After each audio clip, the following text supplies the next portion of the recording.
নমস্কার, জয়দেব শাস্ত্রী। আজ তন্ত্রের ষটক্রিয়ার রহস্য নিয়ে আলোচনা করব। তন্ত্রশাস্ত্রের ষটক্রিয়া শব্দটি শুনলে বহু মানুষের মনে সন্দেহ, ভয়, অজানা কৌতূহল একসঙ্গে জেগে ওঠে। কারণ এই ক্রিয়া প্রকাশ্যে বলা হয় না, বইয়ে খুঁজলে শব্দটি খুব কম পাওয়া যায়। আবার যারা জানেন তারা কথার মাঝখানে থেমে যান, যেন কিছু বলা নিষেধ অথবা বলা গেলেও সবটা বলা ঠিক নয়। কিন্তু আসলে ষটক্রিয়া তন্ত্রের এক ভয়ঙ্কর অশুভ কাজ নয়, আবার পুরোপুরি শুভ ক্রিয়াও নয়। এটি মানুষের মন, শরীর, পরিবেশ এবং দেব শক্তিকে একটি বিশেষ অবস্থায় নিয়ে যাওয়ার এমন এক অন্তর্গত প্রক্রিয়া, যেখানে সাধক নিজের ভেতরে শত্রু ও বাইরের বাধার বিরুদ্ধে এক তীক্ষ্ণ গোপন বুদ্ধিমত্তার শক্তি প্রয়োগ করে।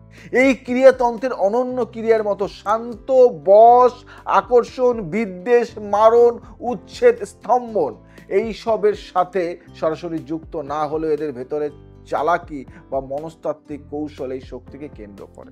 শঠ শব্দটি অনেকেই ভুল বোঝেন। এটি কপট বা বেইমানি নয়, এটি আসলে কৌশল, এক ধরনের মন শক্তির বাঘ, যা সাধকের শক্তিকে সোজাসুজি না পাঠিয়ে বাঘ ঘুরিয়ে লক্ষ্যে পৌঁছে দেয়।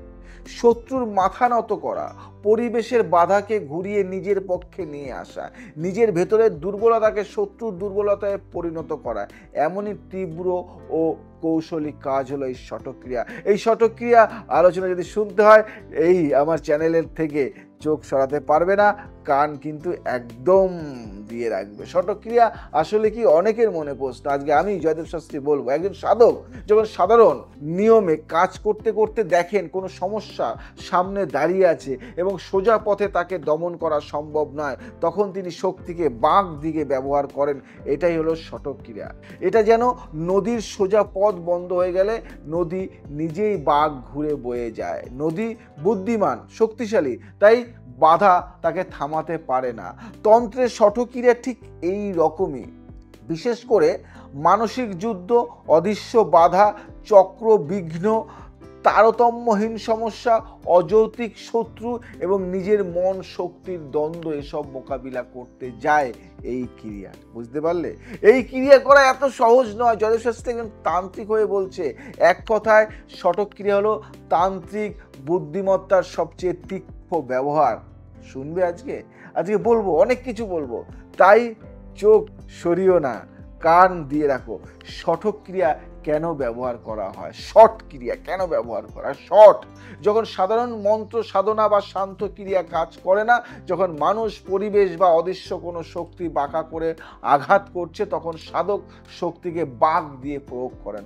শত্রু যদি চালাকি করে, তান্ত্রিকেরও শক্তিও অন্ধভাবে সোজা যায় না।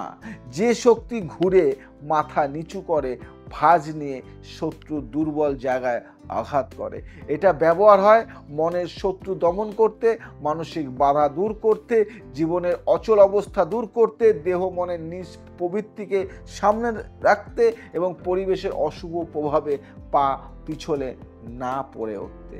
বুঝলে?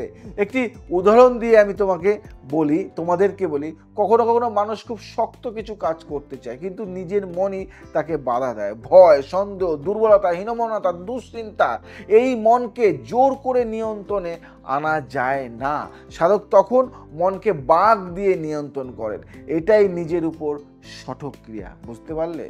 বাইরে শত্রুর উপর এই কৌশল প্রযোজ্য। কেউ সরাসরি আক্রমণ করলে প্রতিরোধ করা সহজ, কিন্তু কেউ আড়াল থেকে কথা ছড়ালে, মানহানি করলে, লুকিয়ে আঘাত করলে, সেখানে সরাসরি মন্ত্র চালালেই হয় না। সাধককে চালাকি দিয়ে, বুদ্ধি দিয়ে শক্তিকে অদৃশ্যভাবে পরিচালিত করতে হয়। ষটক্রিয়ার মূল শক্তি সেখানেই, ভালো করে বুঝবে এটা, সেখানেই ষটক্রিয়ার রহস্য। এটি আসলে কিভাবে কাজ করে, অনেকের প্রশ্ন থাকে, এটা কি বলে ষটক্রিয়ার রহস্য, এটি আসলে কিভাবে কাজ করে। সাধক যখন শক্তিকে বাঁক দেন, শক্তি প্রথমে নিজের মনকে ভেদ করে, তারপর পরিবেশকে, তারপর লক্ষ্যকে। আগে মন, তারপরে পরিবেশ, তারপরে লক্ষ্য। এর প্রথম প্রক্রিয়া হলো ভ্রান্তি বিভ্রম ভেদ, যেখানে শত্রুর মাথায়, মনস্তত্ত্বে, আচরণ এক অদৃশ্য চাপ সৃষ্টি হয়। এই চাপ শত্রুকে নিজের ভুলের মুখোমুখি দাঁড় করায়, শত্রু নিজের শক্তিকে হারায়, তার বানানো ফাঁদ, তার রাগ, তার আক্রমণ সব নিজেকেই কেটে দেয়। দ্বিতীয় স্তর হলো অন্তর্দাবন, যেখানে সাধকের মনের ভেতরের সমস্ত দ্বন্দ্ব ক্ষীণ হতে থাকে, মন নির্দিষ্ট একটা টার্গেটের দিকে স্থির হয়। তারপর আসে ক্রিয়ার পূর্ণ প্রতিফলন, যেখানে বাঁকা শক্তি সরাসরি আঘাত করে না, কিন্তু পরিস্থিতি পরিবর্তন হয়ে যায়। শত্রুর পরিকল্পনা ভেঙে পড়ে, বাধা দূরে সরে যায়, সুযোগ তৈরি হয়। একজন সাধারণ মানুষ এই পরিবর্তন দেখে ভাবে, ওই লোকটা হঠাৎ কেন নরম হয়ে গেল, যে বাধা ছিল হঠাৎ গেল কোথায়, ঘটনাটা কিভাবে এমন সহজ হয়ে গেল। কিন্তু এগুলি সঠক ক্রিয়ার পরোক্ষ প্রকাশ। আজকে আমি কিন্তু রিভিল করে দিলাম, আজকে কিন্তু আমি বলে দিলাম সব, এগুলো কিন্তু বলতে নেই, এগুলো কিন্তু গোপন। হয়তো আমাকে অনেকেই বলবে, দাদা তুমি কেন বলে দিলে, বা অনেকেই বলবে কেন বললে এগুলি। সঠক ক্রিয়ার উপকারিতা কি শুনবে? গোটা জীবনকে বদলে দেওয়ার ক্ষমতা রাখে এই সঠক ক্রিয়া। সঠক ক্রিয়া সাধকের হাতে যেন তীক্ষ্ণ অস্ত্রের মতো, এটি ভুল ব্যবহার করলে বিপদ, সঠিকভাবে প্রয়োগ করলে রক্ষা।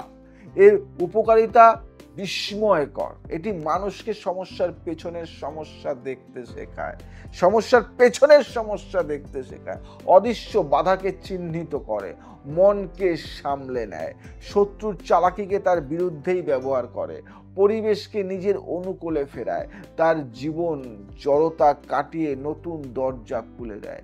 একজন সাধক বলেন, শত্রুকে পরাস্ত করতে মারার দরকার হয় না, তার নিজের চালাকি তাকে মারুক, এই ব্যবস্থা করাই সঠক ক্রিয়া।